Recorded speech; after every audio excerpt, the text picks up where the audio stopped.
नमस्कार मैं नंदन, आप देख रहे हैं एक न्यूज 24। बता देते हैं कि इलेक्शन के नंबर गेम से तो साफ पता चल रहा है कि नरेंद्र मोदी यानी एनडीए की सरकार तीसरी बार बनने जा रही है भारत में। वहीं पर बिहार की बात करें तो जिस तरीके से जाति को लेकर शुरुआत से बिहार में सरकार बनने की बात चलती रहती है, वहीं इस बार गेम पलट चुका है। बिहार में जातिवाद बिहार से इस तरीके से हट चुका है। आपको बता देते हैं कि आरा की बात करें तो आरा में जिस तरीके से राजपूतों का गढ़ माना जाता है, आरा वहां से ही आरके सिंह का हटना और जहां से कुशवाहा का वर्चस्व रहा है वहां से उपेंद्र कुशवाहा का हटना यानी काराकाट की हम बात कर रहे हैं, और जहां से सहनी का वर्चस्व रहा है यानी कि झंझारपुर की बात कर रहे हैं वहां से मुकेश सहनी के सीट को हटना साफ दर्शाता है कि बिहार से जातिवाद की जो स्थिति है वो दर बदर कम होती जा रही है। और इसी विषय पर बात करने के लिए हमारे साथ हमारे सहयोगी सदन जी जुड़े हुए हैं। क्या कहिएगा? सबसे पहले बात करते हैं, जिस तरीके से इलेक्शन नंबर दिखाए जा रहे हैं, नरेंद्र मोदी की सरकार बनने वाली है ये तो तय लग रहा है, लेकिन अगर बिहार की बात करें तो आपको क्या लगता है बिहार में जिस तरीके से मुकेश सहनी को 3 सीटें राजद ने दी थी और भरोसे के साथ दी थी, वो सीटें दी थी जहां से राजद को सीट आ सकती थी, लेकिन वहां से वीआईपी को सीट मिली है, लेकिन वहां से वीआईपी सीट निकाल नहीं पाई। क्या कहिएगा पहले इस पे आप? देखिए, सहनी की जो नौ है वो बीच मंझधार में फंस गई है और उपेंद्र कुशवाहा की भी हम लोग बात कर लेते हैं। पहले सहनी की बात करते हैं। जिस तरीके से सहनी को महागठबंधन की ओर से 3 सीटें मिली, लेकिन उनमें से कोई भी सीट एग्जिट पोल में भी वीआईपी का कोई नहीं दिखा रहा था कि वो कितना सीट जीतेंगे। यहाँ से एक भी सीट कोई नहीं दिखा रहा था। लेकिन सबसे बड़ी बात है कि मुकेश सहनी की पार्टी के अंतिम समय में राजद ने अपने पाले में किया और जिस तरीके से फिर चुनावी प्रचार प्रसार में वो लोग पूरा लगे हुए थे, हेलीकॉप्टर से साथ में जाते थे। मुकेश सहनी तेजस्वी यादव के साथ शुरुआत से बने हुए थे, सदन जी हम लोग देख भी रहे थे, और इतनी पक्की गहरी मित्रता थी कि जाकर रैलियां करना क्या मतलब फेल हो गया सारा कुछ। देखिए, पूर्वी चंपारण और गोपालगंज और झंझारपुर जो 3 सीटें मिला था वीआईपी को, विकासशील इंसाफ पार्टी को, तो उनमें से कहीं ना कहीं वो फेल्योर हो गए। क्योंकि एग्जिट पोल में भी ये कहीं नहीं दर्शा रहा था कि वीआईपी पार्टी लीड ले रही है या फिर जीतेगी। हालांकि कल परिणाम की अगर हम बात करें तो कहीं ना कहीं आगे पीछे रही है। लेकिन मुकेश सहनी का सबसे बड़ी बात यह है कि जिस तरीके से पहले महागठबंधन में थे, फिर बीजेपी में आए, एनडीए में आए, फिर उसमें गए, इधर उधर वो करते रहते। तो इस बीच अब मेनली क्या है, अब हम लोगों को फोकस करना है 2025 बिहार विधानसभा चुनाव है। उसमें देखा जाए कि मुकेश सहनी किधर रहते हैं। इधर जिस तरीके से 2020 में चुनाव बिहार में हुआ था तो उस समय मुकेश सहनी ने कहा था कि हमको डिप्टी सीएम पद का ऑफर दो और 40 सीट के ऊपर हम यहाँ पे बिहार में चुनाव लड़ेंगे विधानसभा का। लेकिन इस बार जिस तरीके से हमको तो लगता है कि मेरे समझ से कि मुकेश सहनी का उपयोग किया गया राजद के द्वारा, लेकिन राजद में जिस तरीके से तेजस्वी यादव ने 3 सीटें वीआईपी को दी थी, लेकिन 3 सीटों में से एक भी सीटों पर खरे नहीं उतरी है वीआईपी। तो क्या लगता है विधानसभा में वीआईपी को राजद रखेगी या फिर वीआईपी खुद समझ जाएगी कि भैया यहाँ पर मेरा कुछ होने वाला है नहीं, हमें यहाँ से निकलना पड़ेगा? देखिए, अब बात करते हैं 2020 की। पहले 2020 में जिस तरीके से 5 उनके विधायक थे, उसके बाद विधायक बीजेपी में शामिल हो गए उनके, और वो जिस समय 2020 में एक टाइटैनिक जहाज का काम किया था मुकेश सहनी ने, जिस समय 2020 में एनडीए की सरकार यहाँ बनी थी, तो उनका 5 सीट था।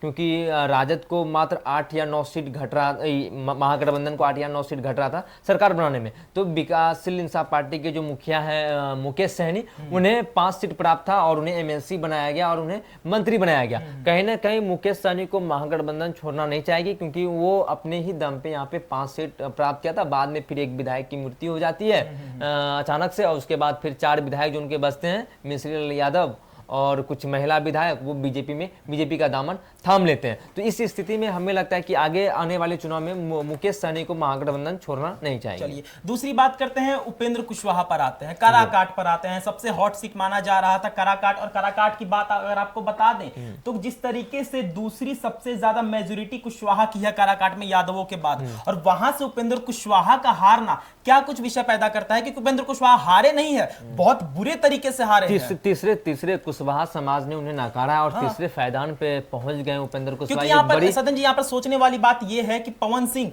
जो कि भोजपुरी स्टार है, राजनीति से कोई लेना देना नहीं है, वो उपेंद्र कुशवाहा जो कि मंत्री रह चुके, उनको हटाकर दूसरे पायदान पर पवन सिंह आते हैं। कहीं ना कहीं पहले आपको यह समझना होगा, जिस तरीके से 2014 में एनडीए की सरकार देश में बनी, तो उस समय उपेंद्र कुशवाहा की 3 सीट हुआ करता था यहाँ पे। अपने आप वो बहुत बड़ी गलती भी उन्होंने किया है। जिस तरीके से उन्हें शिक्षा मंत्री की जिम्मेदारी, देश के शिक्षा मंत्री उपेंद्र कुशवाहा थे, और उसके बाद 2019 में खटपट हुआ, फिर वो छोड़कर 2019 में आ गए महागठबंधन में, जो कि काराकाट से वो चुनाव हार भी गए थे। महाबली सिंह जो कि जेडीयू के उम्मीदवार थे, वो 2019 में जीते थे। लेकिन इस बार जिस तरीके से उनके ऊपर उनको टिकट भी नहीं मिल रहा था, किसी तरह उन्हें टिकट मिला। हालांकि अमित शाह नहीं चाहते थे कि हमें एनडीए को एक भी सीट बिहार से लॉस हो। हालांकि बिहार से एनडीए को काफ़ी 10 सीट का घाटा होना अपने आप में काफ़ी अहम होता है, क्योंकि बिहार एनडीए 30 सीट जीती है। तो ऐसे में उपेंद्र कुशवाहा की स्थिति और बद से बदतर हो गई, क्योंकि भारतीय जनता पार्टी उनसे तो कुछ फायदा है नहीं, जो कि राज्यसभा भी भेजेंगे उन्हें या मंत्री बनाएंगे। उपेंद्र कुशवाहा का भविष्य क्या होगा फिर, ये जानने का बहुत उत्सुकता है बिहार के और लोगों के अंदर कि उपेंद्र कुशवाहा का भविष्य क्या होगा। क्योंकि इसके पहले भी बहुत सारी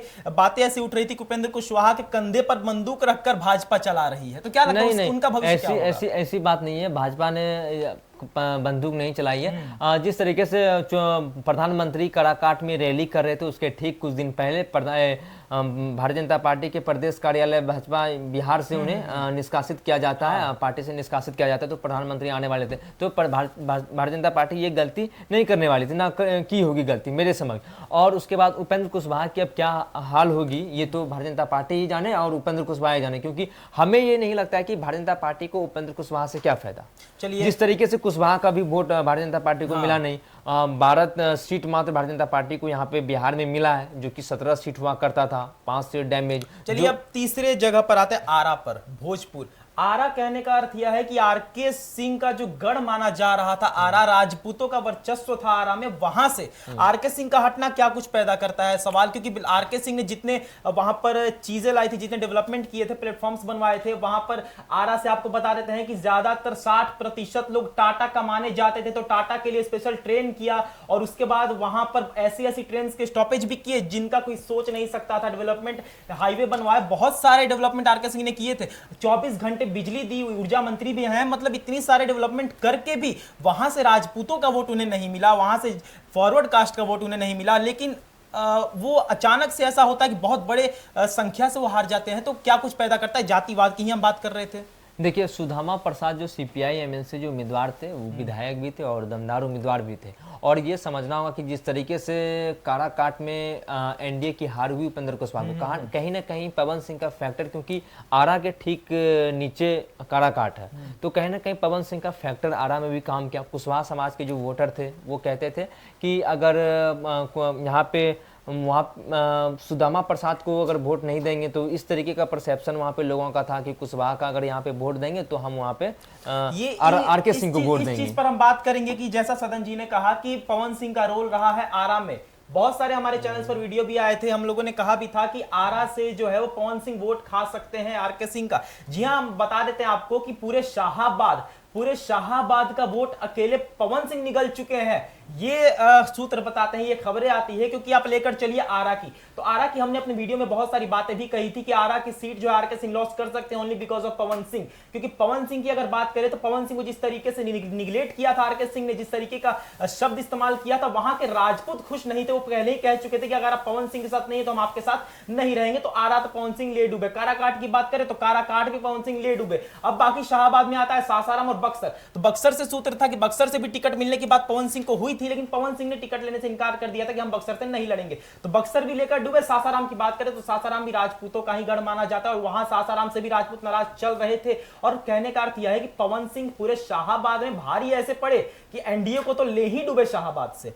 तो हम यही कह रहे थे, आज की जो वीडियो थी वो इसी चर्चे पर थी। जिस तरीके से बिहार को जातिवाद की सरकार मानी जाती थी, वहीं पर इस बार कुछ ऐसा हुआ है कि बिहार से जातिवाद खत्म ही होती नजर आ रही है। क्योंकि जिस तरीके से मुकेश सहनी को वीआईपी को 3 सीटें मिली थी, राजद ने दी थी, वो 3 सीटों से वीआईपी बहुत गंदे तरीके से हारती है, जहां पर उनका वर्चस्व भी रहा है। राजपूतों के जगह से राजपूत हारते हैं। और कहने का अर्थ यह है, जहां से बहुसंख्यक जो लोग थे वहां से वही कास्ट हार रही है जिसका वहां पर वर्चस्व रहा है। तो बहुत ही सोचने वाली बात है। और एक तरीके से लोग ये भी मानते हैं कि बहुत सही बात है कि जातिवाद खत्म हो रहा है बिहार से। अब देखना ये होगा कि आखिर, बहुत कुछ सवाल अभी भी है जिस पर पर्दा गिरा हुआ है और हमारे वीडियो के मुकाबले आप देख पाएंगे कि आखिर क्या कुछ बात है और क्या कुछ बात सामने निकलकर आती है। बिहार के विषय पर चर्चा कर रहे थे हम, और ऐसे तमाम खबरों के लिए हमारे साथ बने रहे और देखते रहे न्यूज़ 24। धन्यवाद।